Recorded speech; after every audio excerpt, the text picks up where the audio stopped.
जय हिंद दोस्तों, स्वागत है आपका हमारे यूट्यूब चैनल में।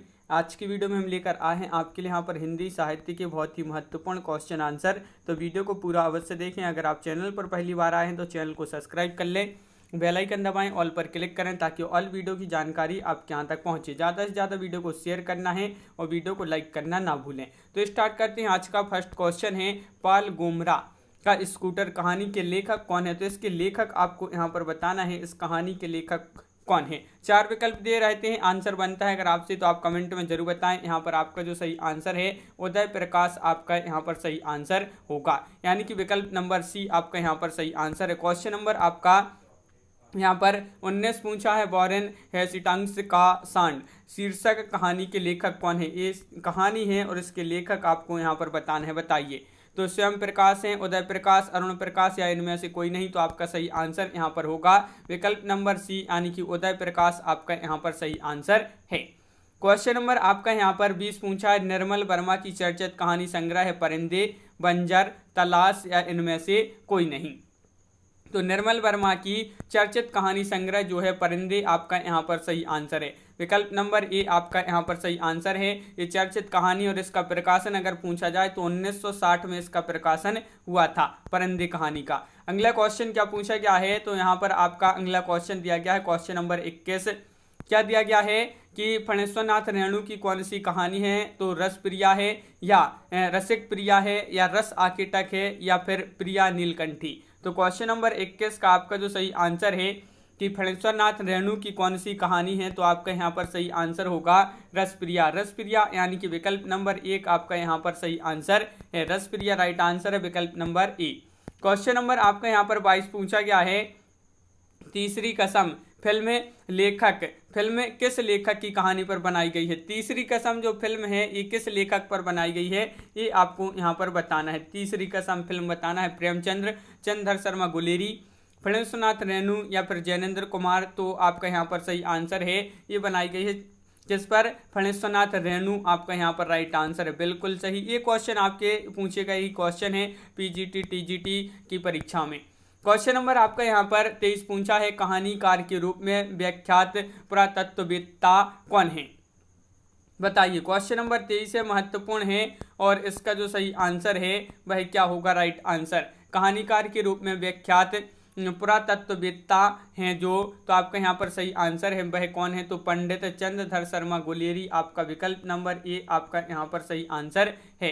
ये आपका जो है पीजीटी 2015 में आपका पूछा गया था। क्वेश्चन नंबर 24 पूछा है, मलबे का मालिक कहानी का कथ्य क्या है? तो कथ्य बताना है, सांप्रदायिकता है, प्रदूषण है, पर्यावरण है, या फिर भारत पाक विभाजन। क्वेश्चन नंबर 24 है, महत्वपूर्ण है और आपका यहाँ पर जो सही आंसर है मलबे का आदमी कहानी का कथ्य जो है वह है भारत पाक विभाजन। भारत पाक विभाजन आपका यहाँ पर सही आंसर है। क्वेश्चन नंबर 25 यहाँ पर देख लेते हैं, क्या पूछा गया है? क्वेश्चन नंबर 25 तो आपका ये रहा क्वेश्चन नंबर 25 की निम्नलिखित में से राजेंद्र यादव की कहानी कौन सी है? तो वह कहानी आप यहाँ पर बताइए। 4 विकल्प आपके यहाँ पर दिए गए हैं और क्वेश्चन नंबर 25 है, और 25 का आपका जो सही आंसर है वह आपका राइट आंसर जहाँ लक्ष्मी कैद है, यानी कि यहाँ पर राजेंद्र यादव की कहानी बताना है जहाँ लक्ष्मी कैद है। तो विकल्प नंबर बी आपका यहाँ पर सही आंसर होगा। क्वेश्चन नंबर 26 क्या पूछा है, नई कहानी आंदोलन के प्रमुख कहानीकार हैं। 2010 में ये पीजीटी में पूछा गया है कि नई कहानी आंदोलन के प्रमुख कहानीकार हैं मोहन राकेश, यशपाल, जैनेन्द्र, या फिर इलाचंद जोशी। तो क्वेश्चन नंबर 26 का आपका जो सही आंसर है वह आपका राइट आंसर यहाँ पर 26 का विकल्प नंबर ए, यानी कि मोहन राकेश आपका यहाँ पर सही आंसर होगा। मोहन राकेश आपका राइट आंसर है, बिल्कुल सही। क्वेश्चन नंबर आपका 27 ये रहा। क्वेश्चन नंबर 27 आपसे यहाँ पर पूछा है, नई कहानी की विशेष उपलब्धि किस क्षेत्र में रही है? तो बताइए। बदलते सामाजिक पारिवारिक रिश्तों के चित्रण में, महानगरीय संत्रास के चित्रण में, या व्यक्ति के अकेलेपन के चित्रण में, या राजनीतिक मोह भंग के चित्रण में। क्वेश्चन नंबर 27 का आंसर बताना है, नई कहानी की विशेष उपलब्धि किस क्षेत्र में रही है? तो आपका राइट आंसर है ये जो है बदलते सामाजिक पारिवारिक रिश्तों के चित्रण में। तो विकल्प नंबर ए आपका यहाँ पर सही आंसर है। क्वेश्चन नंबर आपका यहाँ पर 28 पूछा गया है, देखिए यहाँ पर आपका क्वेश्चन नंबर 28 है, इनमें से शिव मूर्ति की कहानी नहीं है। तो देखिए नहीं पूछा है आपसे, यहाँ पर बताइए नहीं है तो भरतनाट्यम या कसाईवाड़ा या त्रिया चरित्र या फिर अकर्मक क्रिया। क्वेश्चन नंबर 28 है, महत्वपूर्ण है। राइट आंसर आपका यहाँ पर जो होगा वह होगा आपका अकर्मक क्रिया, यानी कि विकल्प नंबर डी आपका यहाँ पर सही आंसर है। बिल्कुल सही, विकल्प नंबर डी राइट आंसर है। क्वेश्चन नंबर 29 पूछा गया है आपसे यहाँ पर, कसाईवाड़ा कहानी के लेखक कौन हैं? शिवमूर्ति हैं, अखिलेश हैं, सतीश हैं, जमाली या फिर मंजूर एहतेशाम। आपका यहाँ पर राइट आंसर क्या होगा? कसाईवाड़ा के कहानी के लेखक पूछा है तो शिवमूर्ति आपका विकल्प नंबर ए यहाँ पर सही आंसर है। बिल्कुल सही। क्वेश्चन नंबर 30 आपका यहाँ पर क्या पूछा गया है? देखिए हिंदी की प्रसिद्ध कहानी है कसाईवाड़ा और इसके लेखक कौन है? तो ये क्वेश्चन फिर से डबल हो गया है, आपका शिवमूर्ति आपका राइट आंसर होगा। क्वेश्चन नंबर आपका यहाँ पर 31 है। देखिए ये क्वेश्चन आपका जीआईसी प्रवक्ता परीक्षा 2017 में ये पूछा गया था कि क्या पूछा था? निम्नलिखित में से ओम प्रकाश वाल्मीकि का कहानी संग्रह है कौन सा है? क्वेश्चन नंबर 31 है, तो 31 का आपका जो सही आंसर है वह विकल्प नंबर सी यानी कि छतरी आपका यहाँ पर सही आंसर है। बिल्कुल सही, छतरी जिन्होंने बताया है उनका यहाँ पर राइट आंसर है।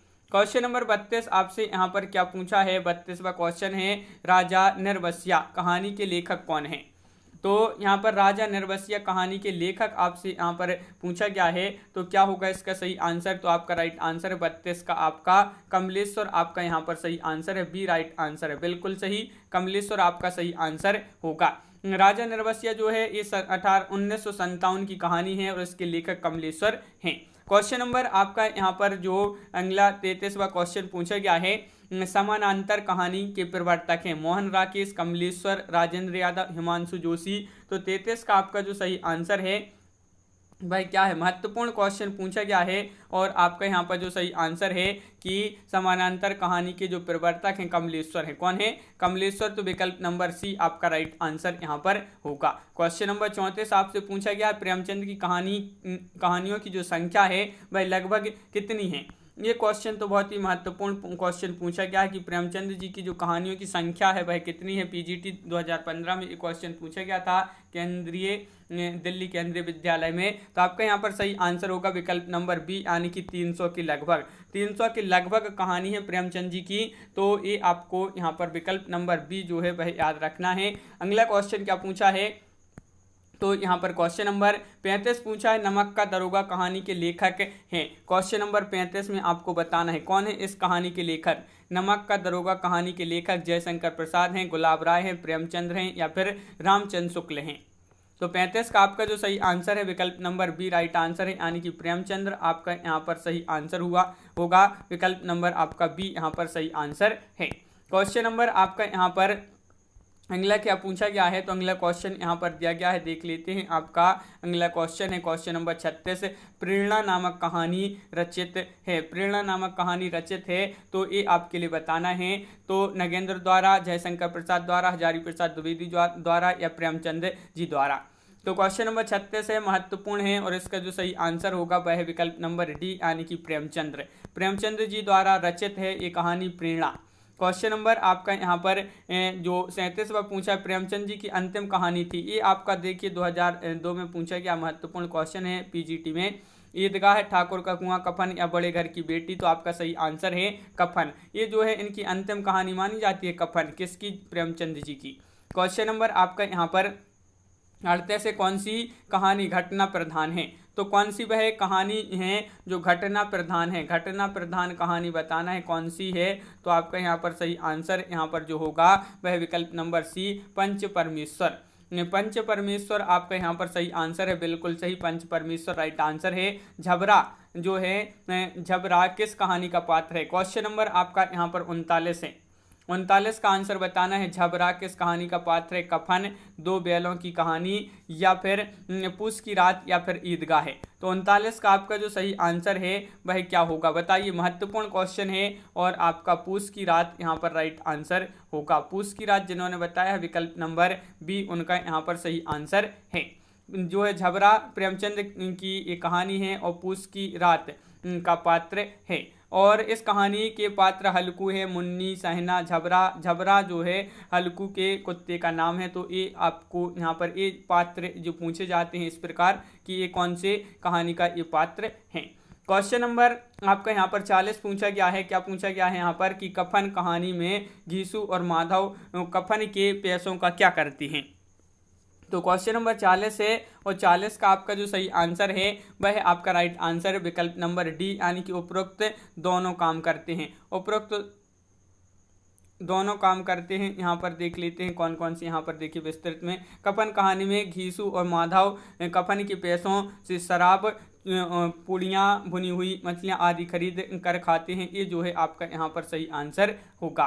तो इस प्रकार आपका यहाँ पर ए जो है ए और बी आपका यहाँ पर राइट आंसर है। क्वेश्चन नंबर आपका यहाँ पर 41 पूछा है। क्या पूछा है देख लेते हैं। क्वेश्चन नंबर 41 आपका यहाँ पर दिया गया है, देखिए ए है। क्वेश्चन नंबर 41 है कि दामुल का कैदी के लेखक कौन है। तो क्वेश्चन नंबर 41 का आपका जो सही आंसर है दामुल का कैदी पूछा है, तो इसके जो लेखक हैं प्रेमचंद जी हैं, यानी कि विकल्प नंबर सी राइट आंसर है। ये उनकी प्रारंभिक कहानी है, किसकी, प्रेमचंद जी की। क्वेश्चन नंबर आपका यहाँ पर 42 पूछा है, निम्नलिखित में से किस कहानी के लेखक प्रेमचंद नहीं है। नहीं पूछा है आपसे, वह कहानी बता दीजिए जिसके लेखक प्रेमचंद जी नहीं है। बड़े घर की बेटी, ठाकुर का कुआं, या मिस्र, पद्मा, या फिर छोटा जादूगर। तो आपका यहाँ पर 42 का राइट आंसर होगा छोटा जादूगर, यानी कि विकल्प नंबर डी आपका यहाँ पर सही आंसर है। छोटा जादूगर जो है ये किसके, जयशंकर प्रसाद द्वारा लिखी गई एक कहानियां हैं, ये प्रेमचंद जी की कहानी नहीं है। क्वेश्चन नंबर आपका 43 यहाँ पर प्रेमचंद जी की कौन सी कृति अंग्रेजों द्वारा जब्त कर ली गई थी। ये क्वेश्चन तो बहुत ही महत्वपूर्ण है, कई बार पूछा गया है एग्जाम में। तो वह कौन सी कृति है प्रेमचंद जी की जिसको अंग्रेजी सरकार द्वारा जब्त कर लिया गया था। तो वह कृति थी सोजे वतन। सोजे वतन यानी कि विकल्प नंबर बी आपका राइट आंसर है। देखिए सोजे वतन यानी देश का दर्द जो है प्रेमचंद जी की उर्दू कहानी का यह पहला संग्रह 1907 में नवाब राय, यानी कि घर का नाम धनपत राय है इनका, नवाब राय नाम से छपा है। अंग्रेजी हुक्मरानों ने को इन कहानियों में जो है बगावत की गूंज सुनाई दी और हमीरपुर के कलेक्टर ने प्रेमचंद को बुलवा कर उनसे इन कहानियों के बारे में पूछताछ की थी और प्रेमचंद ने अपना यहाँ पर जुर्म कबूल किया और उन्हें चेतावनी दी गई थी। और सोजे वतन जो है 500 प्रतियां जो अंग्रेजी हुकूमत के अफसरों ने जगह जगह से जब्त की थी उनको सरेआम जलाने का हुक्म दिया था। क्वेश्चन नंबर आपका यहाँ पर जो अगला क्या पूछा गया है, क्वेश्चन नंबर 44 यहाँ पर देख लेते हैं। देखिए पूछा गया है आपसे क्वेश्चन नंबर 44, प्रेमचंद जी की कृति जिसे ब्रिटिश शासन द्वारा जब्त कर लिया था, ये क्वेश्चन डबल हो गया है। सोजे वतन आपका यहाँ पर सही आंसर है। तो यहाँ पर आपका क्वेश्चन नंबर 45 पूछा गया है। क्या पूछा गया है देखिए कि प्रेमचंद की किस कृति को प्रतिबंधित किया गया था। तो देखिए वही क्वेश्चन यहाँ पर भी पूछा गया है। यहाँ पर पूछा गया है कि प्रतिबंधित किया गया था, तो वह सोजे वतन ही वह कृति थी जिसको प्रतिबंधित कर दिया गया था। प्रेमचंद जी की एक कृति थी। यहाँ पर क्वेश्चन नंबर 46 पूछा गया है कि प्रेमचंद उर्दू में किस नाम से लिखती थी, धनपत राय से, नवाब राय से, गणपत राय से, या फिर इनमें से कोई नहीं। क्वेश्चन नंबर 46 है और 46 का आपका जो सही आंसर है वह है आपका विकल्प नंबर बी, यानी कि उर्दू में ये लिखते थे नवाब राय के नाम से। नवाब राय आपका यहाँ पर सही आंसर होगा। गुंडा कहानी प्रसाद के किस कहानी संग्रह में संकलित है। गुंडा कहानी इंद्रजाल में, प्रतिध्वनि में, आकाशदीप में, या फिर आंधी में। तो 47 का आंसर बताना है। क्या होगा इसका राइट आंसर 47 का, बताइए। 47 का ये राइट आंसर है। इंद्रजाल में गुंडा कहानी प्रसाद के किस कहानी संग्रह में संकलित है, तो इंद्रजाल में संकलित है। विकल्प नंबर ए आपका सही आंसर है। और अगला क्वेश्चन क्या पूछा गया है यहाँ पर, तो क्वेश्चन नंबर आपका यहाँ पर 48 क्या पूछा गया है देख लेते हैं। तो ये रहा आपका क्वेश्चन नंबर 48। प्रसाद की गुंडा कहानी में इतिहास की किस युग का चित्रण है। सल्तनत युग, मुगल शासकों का युग, विक्टोरिया का शासन, ईस्ट इंडिया कंपनी का समय। 48 का आंसर बताना है। तो 48 का आपका जो सही आंसर है वह है विकल्प नंबर डी, यानी कि ईस्ट इंडिया कंपनी का समय। इसमें जो है गुंडा कहानी में इतिहास का चित्रण हुआ है। क्वेश्चन नंबर आपका यहाँ पर पूछा गया है 49, नारी पात्र मधुलिका का संबंध किस कहानी से है। आकाशदीप से, देवदासी से, पुरस्कार से, या फिर इंद्रजाल से। क्वेश्चन नंबर 49 महत्वपूर्ण क्वेश्चन है। और ये क्वेश्चन आपका 2009 में पीजीटी में पूछा गया, महत्वपूर्ण क्वेश्चन है। राइट आंसर है पुरस्कार। जो नारी पात्र है मधुलिका, इनका संबंध है पुरस्कार कहानी से। क्वेश्चन नंबर यहाँ पर देखिए, अगला क्वेश्चन क्या पूछा गया है, क्वेश्चन नंबर 50, कहानी संग्रह दूसरा ताजमहल की लेखिका कौन है। दूसरा ताजमहल की लेखिका कौन है। ममता कालिया है, नासिरा शर्मा है, क्षमा कौल है, अनीता जैन है। तो क्वेश्चन नंबर 50 का राइट आंसर आपका यहाँ पर जो होगा वह है विकल्प नंबर 1 यानी कि नासिरा शर्मा। नासिरा शर्मा आपका यहाँ पर सही आंसर होगा, बिल्कुल सही। नासिरा शर्मा जिन्होंने बताया है उनका यहाँ पर सही आंसर यहाँ पर है। इलाहाबाद में जन्मी नासिरा शर्मा जो सृजनात्मक लेखन के साथ ही स्वतंत्र पत्रकारिता में संलग्न है। कहानी, उपन्यास, नाटक, लेख और सांस्कृतिक एवं कलात्मक गतिविधियों के लिए प्रसिद्ध हैं और कहानी संग्रह दूसरा ताजमहल ख्याति प्राप्त है इनको, नासिरा शर्मा जी को, और इनकी अन्य कहानियां भी हैं बहुत सारी। तो इस प्रकार आज की वीडियो में बस इतना ही। अपन ने यहाँ पर बहुत ही महत्वपूर्ण क्वेश्चन कवर किए हैं कहानी से संबंधित। तो ये क्वेश्चन आपकी कैसे लगे कमेंट में जरूर बताएं। इसी तरह बहुत सारी वीडियो आने वाली हैं, तो आप चैनल को सब्सक्राइब कर लें, बेल आइकन दबाएं, ऑल पर क्लिक करें ताकि ऑल वीडियो की जानकारी सबसे पहले आपके यहाँ तक पहुँचे। ज़्यादा से ज़्यादा वीडियो को शेयर करें और वीडियो को लाइक करना ना भूलें। तो आज की वीडियो में बस इतना ही। सभी के लिए बहुत बहुत धन्यवाद। सभी के लिए जय हिंद।